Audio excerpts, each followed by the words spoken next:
dengan Timotius Michael. Nah, hari ini kita bakalan berbincang-bincang soal iklan layanan masyarakat angkatan 2020.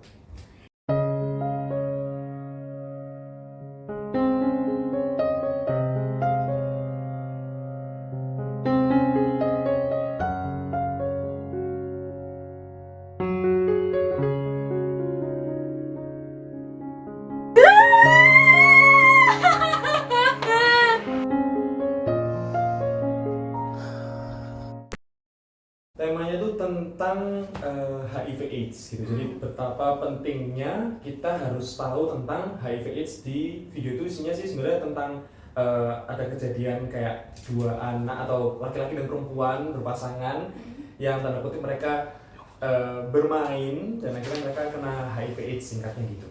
Soal HIV/AIDS atau isu soal HIV/AIDS itu lagi boom dan perlu namanya kita mengenali gejala-gejala. Jadi gejalanya itu kan nggak harus gejala yang tanda kutip secara langsung ataupun ada juga gejala yang secara nggak langsung atau nggak bersentuhan itu juga ada. Kita jelasin secara singkat di video itu.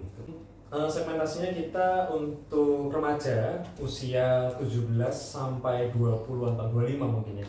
Itu kan apa ya, masa-masa tanda kutip pubertas. Jadinya kan masa dimana memang apa namanya itu iya masa-masa mencari jati diri kayak gitu.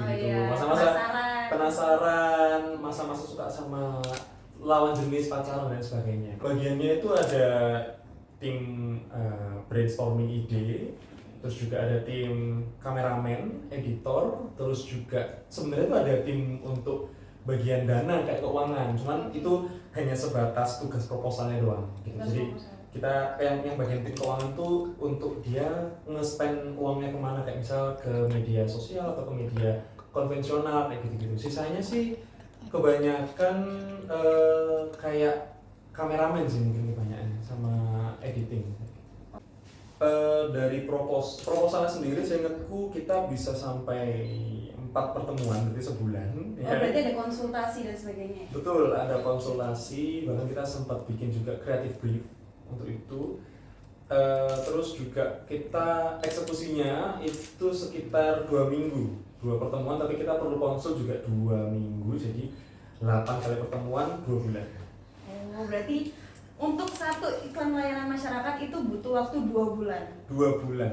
Dari mulai Betul. proposal, nge-shoot, editing dan sebagainya. Betul.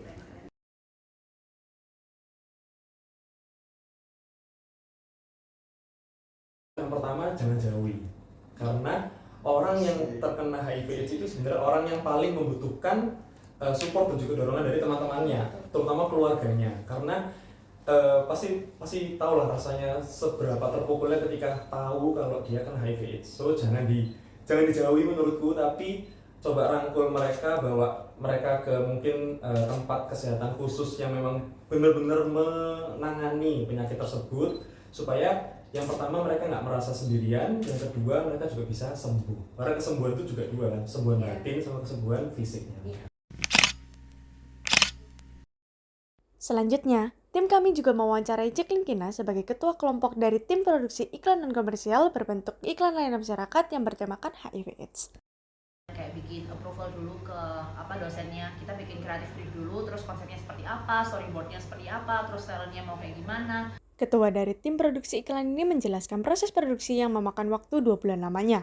Ia juga menegaskan risiko yang didapatkan dari seks pranikah. Setelah kita berani melakukan kan berani menerima resiko, sedangkan kan resiko dari seks pranikah juga bukan hanya tentang HIV/AIDS. Target iklan ini berfokus pada generasi muda seperti remaja dan juga Gen Z, karena mereka cenderung lebih mudah terpengaruh oleh media sosial. Karena melakukan hubungan yang negatif, akhirnya dia terjangkit penyakit HIV/AIDS. Tim Lensa Vicom mewawancarai dosen pengampu dari mata kuliah produksi iklan layanan masyarakat, yakni Bapak Christopher Chandra. Beliau memberikan komentar terhadap iklan layanan masyarakat bertemakan HIV/AIDS dari segi pengambilan video, editing, dan juga isi iklan. Untuk layanan masyarakat. Nah, kalau iklan masyarakat itu sebenarnya kalau untuk siapa yang disasar itu kurang lebih sama. Cuman bedanya Kalau komersial tuh biasanya dia lebih spesifik. Menurut Bapak Christopher Chandra, iklan HIV/AIDS ini sudah dapat memperkenalkan bahaya seks bebas kepada masyarakat khalayak, namun harus lebih diperdalam lagi dari segi konsep dan juga storyboard.